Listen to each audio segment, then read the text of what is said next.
L'exécutif a publié le décret fixant les modalités d'organisation de l'élection présidentielle. Il a informé ainsi que le dépôt des candidatures sera ouvert le 23 octobre à 9h jusqu'au 6 septembre à 18h. L'élection présidentielle se tiendra le 29 novembre pour le premier tour et le 20 décembre pour l'éventuel second tour. Les bureaux de vote seront ouverts de 6h à 17h, selon le décret de convocation des électeurs également adopté en Conseil de gouvernement. La campagne électorale débutera à partir de 10 octobre à 6h du matin jusqu'au 8 novembre à minuit pour le premier tour et en cas de second tour, elle sera ouverte du 5 décembre à 6h jusqu'au 19 décembre 2023 à minuit. Marc Ravalomanana, le numéro 1 du TIC Madagascar, a réitéré sa volonté et sa détermination de participer au présidentiel. Il est le premier à réagir par rapport aux différentes décisions sur l'organisation des élections adoptées en Conseil du gouvernement du 11 juillet dernier. L'ancien président affiche néanmoins ses inquiétudes par rapport à la situation qui prévaut dans le pays. Nous traversons une période difficile, fragilisant ainsi les affaires nationales dans tous les domaines, a-t-il noté, tout en appelant la vigilance et la prise de responsabilité afin que règne la paix et l'unité nationale. Depuis ces 4 dernières années, il a toujours affiché sa volonté et sa détermination de reconquérir le pouvoir à travers des élections libres, transparentes et démocratiques. Par ailleurs, l'ancien président a mis le Premier ministre Christian Tsay et son équipe devant leurs responsabilités. Marc Ravalomanana a toutefois interpellé la Commission électorale nationale indépendante, ou CENI, aux infractions qu'il a observées. Il a insisté sur le fait que le gouvernement prévoit une élection anticipée et a précisé que si on se réfère à l'article 47 de la Constitution, il s'agit d'une élection anticipée. Ainsi, selon l'article 9 de la loi organique numéro 2018-009 relative à l'élection du président de la République, la caution ne devrait présenter aucun changement. Il fait appel à tous qui sont prêts à le soutenir, d'avoir le courage pour affronter tout le processus électoral. Il a également appelé ses partisans à la mise en place du comité de soutien KMMR. La charte de bonne conduite est composée de 12 articles. L'objectif est d'avoir une élection juste, transparente et démocratique, évitant les violences électorales. L'un des signataires était le candidat et président du Parti national, TIC Madagascar, Marc Ravalomanana. Pour lui, la signature de cette charte traduit un engagement au respect du processus démocratique et l'accomplissement du devoir et de la responsabilité pour le pays. Comme vous le savez, nous entamons le processus électoral en 2023 maintenant et je crois que la charte est un outil pour nous tous, notamment pour les partis politiques, de se conscientiser, réconscientiser par rapport aux valeurs démocratiques qu'il fallait mettre en œuvre et mettre devant surtout. Et je crois que c'est un grand pas aujourd'hui que le parti TIM, parmi les autres partis qui ont contribué à la charte, et a avancé avec la signature officielle à travers son président, Marc Ravalomanana. Et nous espérons que aussi des autres partis vont se joindre à ceux qui sont des vrais défenseurs de la démocratie ici à Madagascar. Cette charte est élaborée depuis plusieurs mois par des dizaines de partis politiques dans le cadre du projet Participe, financé par l'Union européenne. Bon, disons, la charte, c'est un moyen soft, on peut dire. Effectivement, il y a des lois qui sont en vigueur, qu'il fallait respecter.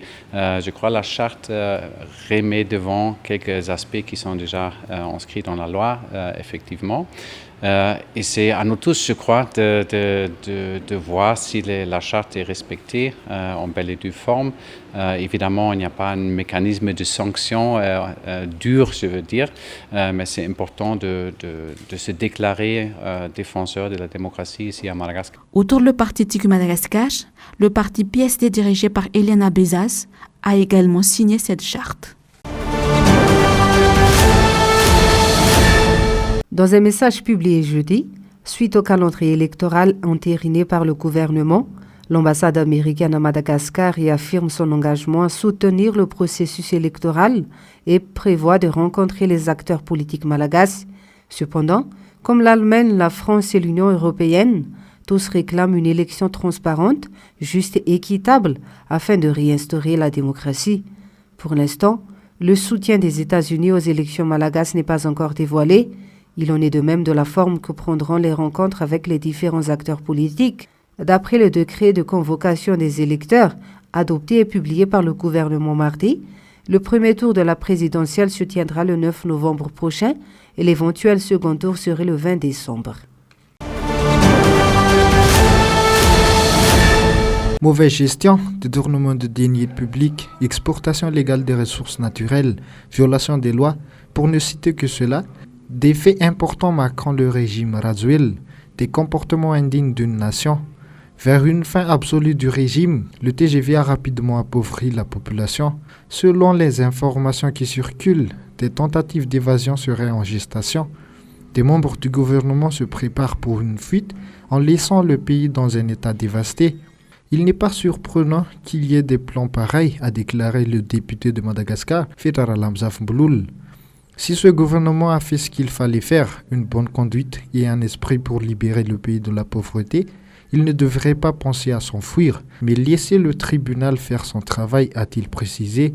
Un phénomène courant dans d'autres pays comme la France et les États-Unis, les dirigeants qui ont mal agi sont jugés et seront pourchassés selon leurs actes.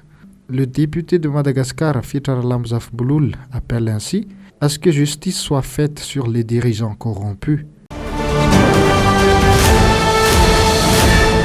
Malgré des avancées significatives en termes d'intégration de la Convention dans la législation nationale depuis sa ratification en 2004, notamment par l'élaboration d'un cadre juridique et institutionnel propre à la lutte contre la corruption, certains engagements du pays restent en suspens, indique la Transparency International Initiative Madagascar. À l'occasion de la journée africaine de lutte contre la corruption, la Transparency International a voulu conscientiser les dirigeants sur l'importance cruciale d'adopter ces législations et les a incités à agir dans les meilleurs délais pour ne pas aggraver la situation déjà délétère du pays. La Transparency International rappelle que Madagascar ne dispose toujours pas d'une loi garantissant l'accès à l'information publique. En outre, les dispositions liées à la transparence et au contrôle du financement politique dans la législation nationale malagasy sont lacunaires, notamment parce que les contrevenants ne s'exposent à aucune sanction.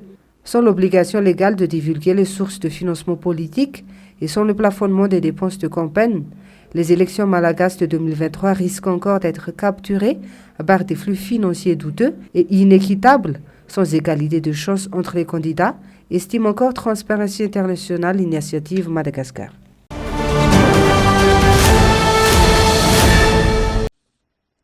Les marchands du marché de la petite vitesse ont manifesté jeudi dernier face à la décision ministérielle de les déloger de leur emplacement habituel vers un autre site en raison du chantier du projet de transport par câble ou téléphérique.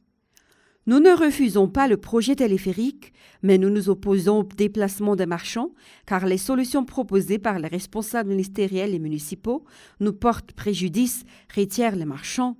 Environ 127 box sont concernés par cette mesure de démolition et de déplacement. Les dites solutions consistent principalement à déplacer une partie des marchands de la petite vitesse touchés par la mise en place du pylône dans le cadre du projet téléphérique vers un nouveau site en dur à mettre en place non loin du marché actuel pendant 4 mois, durant lesquels ils recevront une somme de 120 milliards par mois par marchand concerné. Des solutions qui ne semblent pas satisfaire les marchands en raison des surfaces très limitées. Les nouveaux emplacements sont trop étroits et ne nous permettent pas de travailler normalement, ont-ils affirmé. Pour l'instant, les marchands espèrent une autre alternative au déménagement. Ils appellent les hauts responsables à trouver d'autres issues à ce problème.